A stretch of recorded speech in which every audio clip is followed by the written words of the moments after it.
Sunday हो या Monday रोज खाऊ अंडे असं अगदी आपण लहानपणापासून ऐकत आलेलो आहोत। त्याचं कारण हे तसंच आहे, कारण अंडी हा प्रथिनांचा एक उत्तम स्रोत आहे। अंड्यामधून आपल्याला चांगल्या प्रकारचे प्रोटीन्स मिळतात, पण असं असताना देखील अंडी खावं का नाही याबद्दल शंका निर्माण होते। याचं कारण आहे त्याच्यामध्ये असणारं कोलेस्ट्रॉल। म्हणून आजच्या व्हिडिओमध्ये आपण बघूया की जर तुमचं कोलेस्ट्रॉल वाढलं असेल तर तुम्ही अंडी खाऊ शकता की नाही।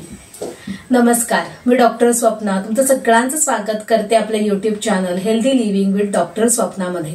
जर तुम्हाला आहार, आरोग्य, आयुर्वेद या विषयासंदर्भातले माहितीपूर्ण व्हिडिओ ऐकायला आवडत असतील तर चॅनलला आजच सबस्क्राईब करा, बेल आयकॉन दाबा, म्हणजे मी व्हिडिओ अपलोड केला की त्याचं नोटिफिकेशन तुम्हाला हे मिळत राहील। कोलेस्ट्रॉल वाढू नये, ते नियंत्रणात राहावं म्हणून सगळेच जण काळजी घेताना दिसतात। त्याचं कारण हे तसंच आहे, कोलेस्ट्रॉलमुळे निर्माण होणारे हृदयरोगासारखे गंभीर धोके। पण मुळात कोलेस्ट्रॉल हे आपल्या शरीरासाठी वाईट नाही आहे। आपल्या शरीरातल्या एकूण कोलेस्ट्रॉलपैकी 80% कोलेस्ट्रॉल हे शरीर स्वतः तयार करत असतं आणि ते तयार करत असतं लिव्हर, आणि 20% कोलेस्ट्रॉल आहे ते आपल्याला बाहेरून म्हणजे आपण जे काही खातो त्याच्यामधूनही मिळत असतं। कोलेस्ट्रॉल आपल्या शरीराचा एक गरजेचा घटक आहे। कोलेस्ट्रॉलमुळे व्हिटॅमिन डी तयार होण्यासाठी मदत होते, सेक्स हार्मोन्स तयार होतात, बरोबरच आपलं जे सेल मेम्ब्रेन आहे ते तयार करण्यासाठी देखील त्याची गरज असते।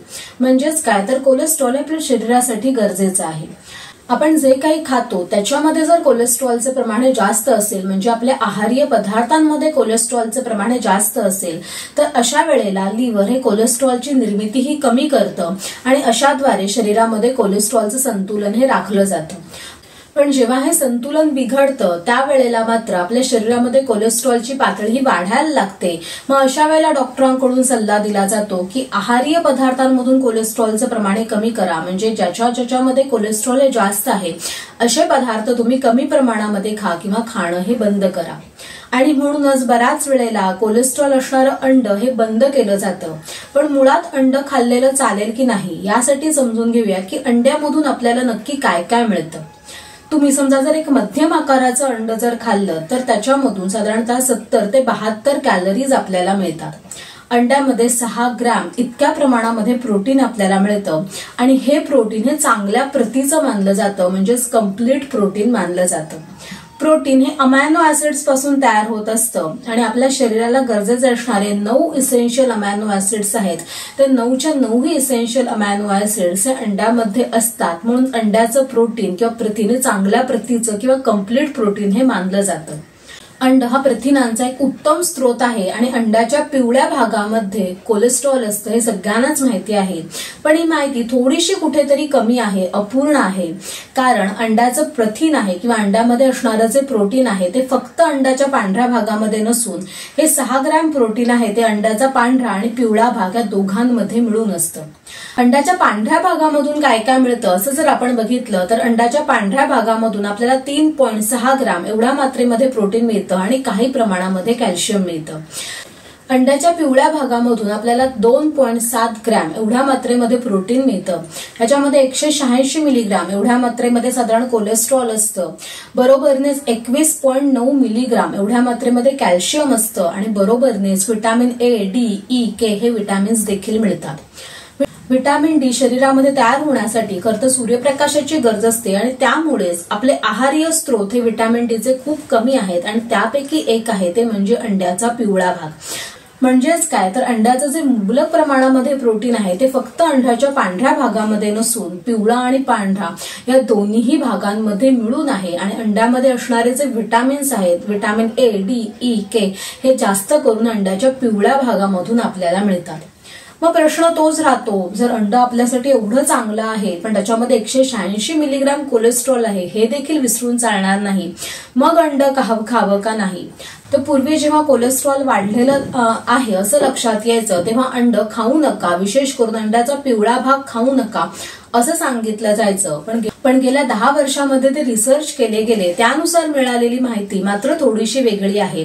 जेव्हा पूर्ण अंड म्हणजे अंड्याचा पांढरा आणि पिवळा भाग खाल्ल्यानंतर काही कालावधीनंतर जेव्हा रक्त तपासणी केली गेली तेव्हा मात्र त्यांच्या रक्त तपासणीमध्ये कोलेस्ट्रॉल लेव्हल्समध्ये फारसा फरक झालेला दिसून आलेला नाही।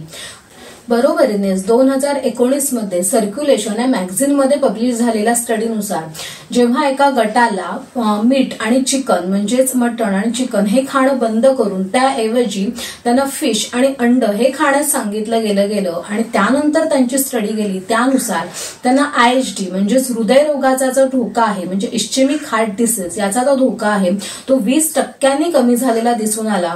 उलट त्यांच्यामध्ये HDL कोलेस्ट्रॉल म्हणजे जे चांगलं कोलेस्ट्रॉल मानलं जातं ते वाढलेलं दिसून त्यांच्यामध्ये दिसून आलं।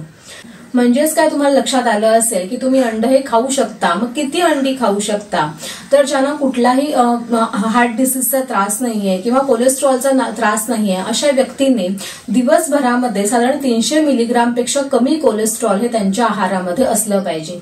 तर अशा व्यक्ती दिवसभरामध्ये 1 अंड हे खाऊ शकतात। ज्यांना काहीतरी रिस्क फॅक्टर आहे म्हणजे ज्यांचं कोलेस्ट्रॉल वाढलेलं आहे, हृदयरोग आहे किंवा डायबेटीस आहे अशा व्यक्तींनी त्यांच्या दिवसभराच्या आहारामध्ये 200 मिलीग्रामपेक्षा जास्त कोलेस्ट्रॉल हे खाल्लं नाही पाहिजे। तर अशा व्यक्ती आठवड्याभरामध्ये 3 ते 4 पूर्ण अंडी हे खाऊ शकतात।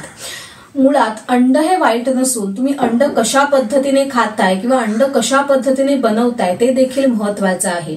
तुम्ही समजा अंड्याची भुर्जी बनवत असाल किंवा अंड्याचं ऑमलेट बनवत असाल आणि त्यामध्ये खूप सारं बटर, खूप सारं तेल टाकत असाल तर मात्र ते तुमच्या आरोग्यासाठी नक्कीच घातक ठरू शकतं। त्याऐवजी तुम्ही बॉईल एग जर खात असाल किंवा अगदीच कमी तेलाचा वापर करून जर अंड बनवत असाल तर ते नक्कीच तुमच्यासाठी चांगलं आहे। खरं तर आपण बऱ्याच वेळेला असं होतं की कोलेस्ट्रॉल वाढलं आहे म्हणून आपण अंड खाणं हे बंद करतो, पण दुसरीकडे मात्र packed process food, bakery product, biscuit, खारी हे मात्र आपण खात असतो ज्याच्यामधून आपल्याला खूपच कमी पोषण मूल्य मिळतात पण आरोग्यासाठी धोका मात्र हा जास्त असतो। मुळात आपल्या शरीरामध्ये कोलेस्ट्रॉल जे आहारामधून वाढतं ते 3 गोष्टींमुळे वाढतं। एक आहे सॅच्युरेटेड फॅट, दुसरा आहे ट्रान्स फॅट आणि तिसरं आहे अॅनिमल प्रॉडक्ट। सॅच्युरेटेड आणि ट्रान्स फॅट हे आपल्याला जास्त करून जे ऑइली प्रॉडक्ट आहेत किंवा प्रोसेस फूड आहे, पॅक्ड फूड आहे, बेकरी प्रॉडक्ट आहेत याच्यामधून आपल्याला जास्त करून हे मिळत असतं। आणि अॅनिमल प्रॉडक्टमध्ये देखील चिकन किंवा मटण आहे त्यामुळे कोलेस्ट्रॉल वाढण्याचा धोका हा जास्त असतो। उलट फिश किंवा एग याच्यामधून आपल्या शरीराला गरजेचे असणारे प्रोटीन्स मिळतात, अमायनो ऍसिड्स मिळतात, ओमेगा 3 फॅटी ऍसिड्स मिळतात जे आपल्या शरीरासाठी गरजेचे आहे। उलट रिसर्च किंवा स्टडीज मध्ये असं दिसून आलेलं आहे जे लोक नियमितपणे पूर्ण अंड खातात अशा व्यक्तींमध्ये आय डिसीजेसचा धोका हा खूप कमी असतो किंवा ज्यांना पूर्वीपासूनच कुठला तरी डोळ्यासंबंधीचा आजार आहे तर त्याची इम्प्रूव्हमेंट होण्याची शक्यताही वाढते, त्यांची मसल ग्रोथ ही चांगली असते, बरोबरच त्यांच्या एनर्जी लेवल्स देखील चांगल्या राहतात। म्हणून जर तुमचं कोलेस्ट्रॉल वाढलेलं असेल किंवा तुम्हाला हृदयरोग असेल किंवा ब्लड प्रेशर तुमचं वाढलेलं असेल तर अशा वेळेला जर तुम्हाला कुठला डाएट फॉलो करायचा असेल तर तो आहे डॅश डाएट। हा डॅश डाएट काय आहे मी अगोदरच व्हिडिओमध्ये सांगितलेला आहे, त्याची लिंक डिस्क्रिप्शन बॉक्समध्ये आहे तर तो तुम्ही नक्की बघून घ्या। आणि उगाचच अंड पूर्णपणे बंद करण्याऐवजी तुमच्या डॉक्टरांचा सल्ला घेऊन अंड्याचे फायदे लक्षात घेऊन ते तुमच्या आहारामध्ये नक्की ठेवा। जर तुम्हाला आजची माहिती आवडली असेल किंवा गरजेची वाटली असेल तर तुमच्या नातेवाईकांना, मित्रमैत्रिणींनाही नक्की पाठवा। असेच अनेक माहितीपूर्ण व्हिडिओ बघण्यासाठी चॅनलला आजच सबस्क्राईब करा, बेल आयकॉन दाबा म्हणजे मी व्हिडिओ अपलोड केला की त्याचं नोटिफिकेशन तुम्हाला मिळत राहील। तोपर्यंत हेल्दी रहा आणि हॅप्पी रहा। नमस्कार।